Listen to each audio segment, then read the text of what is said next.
Welcome back, kings and queens, and welcome if you're new here. My name is Hope King, and I'm the designer behind King's Designs MD. Today, I just want to talk to you guys, and I'm going to just mess around and design as I'm talking. This really doesn't have much to do with the video, but just to give you guys something to look at while I am talking. So, I received a question from somebody who looked at one of my old videos in regards to affirmation cards. And the question was about, do we have to have copyrights for the affirmation cards? She had basically seen the video, designed her cards, and she used some sayings I think that she found on the internet. And so she wanted to know if things had to be copyrighted. And so my answer to all of that was, and you can see my answer in the comments under that video if you want to see specifically what I said. But basically what my thought process is, what I see other people saying as well, always seek legal advice if you don't know. I have my own opinions. I don't want to get anybody hemmed up. So if you ever have a question, seek legal advice. First of all, from state to state, things can be different. From your business type, things can be different. And so even from the time that I record the video to the time that you're watching the video, there could be some differences. And so it could be something specific to you or your business that you're not allowed to do. And so I want everyone to be protected. And so in being protected is to always seek legal advice so you know for yourself. You know, they always say ignorance is no excuse of the law. No excuse for the law. So always just make sure you know. Because you don't want to rely on other people. As much as I love crafting and doing things and trying to do my research, you wouldn't want to rely on something that I said for your livelihood, essentially, because what I've seen is that there are people who have made videos and told stories on how they got their businesses shut down. They had their equipment seized. They were detained by police. I have seen videos where people said they received cease and desist letters. Now, I will say, in many of these videos, people received warnings and continued to do what they were doing anyway. And I think a lot of people continue to do those things because they kind of got caught up and that was their business style and their livelihood, and they wanted to continue to make money. But what happened to quite a few people, unfortunately, is their money was cut off. They couldn't do business because their equipment was seized.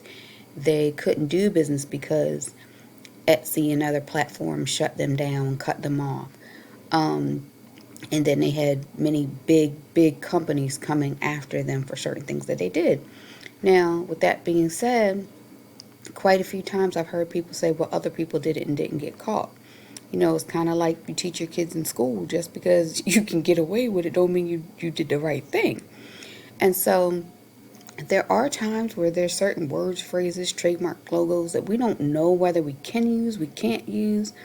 We just don't know sometimes. And we see other people do it, and so we think it's okay. So whenever possible, just do your due diligence and try to make sure that anything you're using is legal and appropriate and you're not getting yourself into any trouble.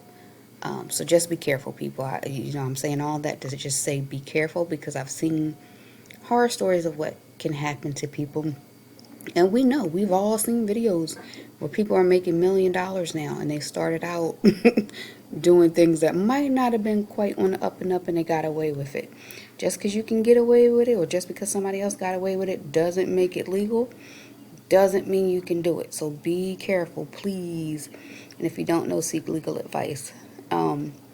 So I just wanted to say those things. But in terms of affirmation cards itself, now I'm talking and not designing. Affirmations can be simple. Anything, short, repetitive, really doesn't even have to be short, but things that you're repeating to yourself, you're affirming things to yourself all day long. Like this one, let your light shine. If you want to say, I let my light shine. Just things that are meaningful to you is what I believe. Meaningful to you. Something positive. Something that evokes good feelings from you. If you're doing those things, the affirmations are more meaningful to you, they resonate with you, you feel and connect with them on a deeper level. And so they start to show up with more positive type things in your life.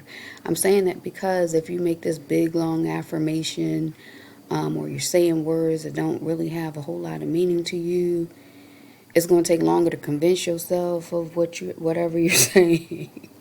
And then some people say at certain times of the day that if you actually do your affirmations, they're more effective. So some people say if you do them just before you go to bed and just as you wake up in the morning.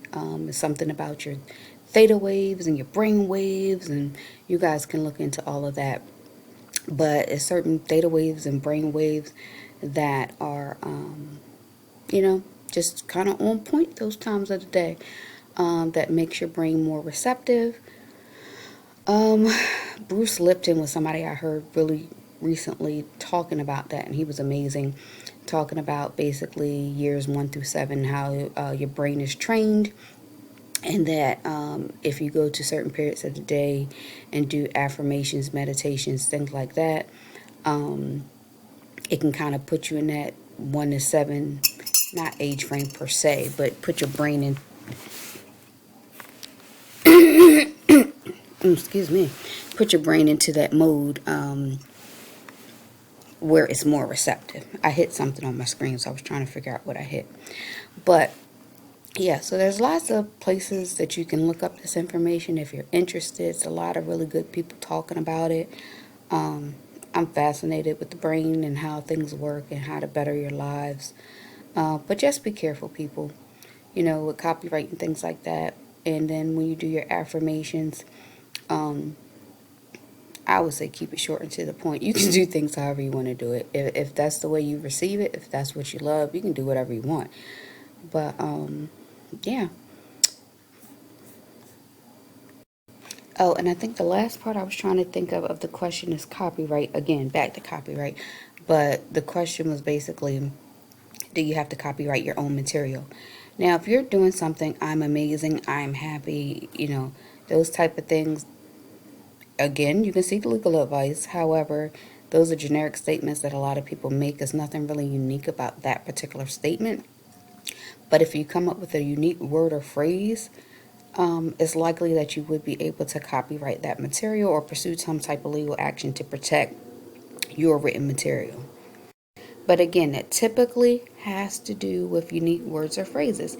And you guys can look at Beyonce's whole issue with Blue Ivy's name and things like that. She tried to protect Blue Ivy's name years ago, and I am a Beyonce fan, guys. Love it or hate it. It is what it is. But when Blue Ivy was born, she tried to protect her name. And if you look it up, she was not able to protect her name at that point in time because someone else had already been operating a business under that name, and they had been operating their business successfully and for a number of years. So she couldn't protect that name because it had already been in use. So those are things you guys can look up and research and kind of maybe get a starting point on some of those things. So I'm rambling on, but I hope this helps somebody. Remember to like, comment, and subscribe, and you guys have a great day.